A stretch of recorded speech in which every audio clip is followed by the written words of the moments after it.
Hello everyone, আসসালামু আলাইকুম। কেমন আছেন সবাই? আশা করছি সবাই ভালো আছেন। Good morning. চলে আসছি আমি গ্রামের বাড়ি, আমার খালার বাড়ি। তো এখানে এসে সকাল সকাল উঠে গেলাম আজকে, গতকালকে এসেছিলাম। তো ভাবি আমাদের জন্য সকালে নাস্তা রেডি করছে। আজকে খাবো খুদের ভাত আর অনেক রকমের ভর্তা। অনেক অঞ্চলে হচ্ছে বোয়া ভাতও বলে। আর চলেন ভাবি কিভাবে কি কি রান্না করছে আপনাদের সাথে শেয়ার করি। পুরো ভিডিওটির সাথে থাকবেন, ইনশাল্লাহ মজা। প্রথমে ভাবে মাটির চুলাতে একটা শুকনা কড়াইয়ের মধ্যে এরকম রসুন, পেঁয়াজ, কাঁচামরিচ একসাথে দিয়ে শুকনা শুকনা করে ভালো করে ভেজে নিচ্ছে। এখানে কি কি ভর্তা হবে?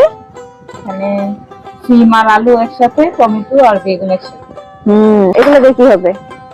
এগুলো পেঁপা শুটকি আর কাঁচামরিচ দিয়ে ভর্তা।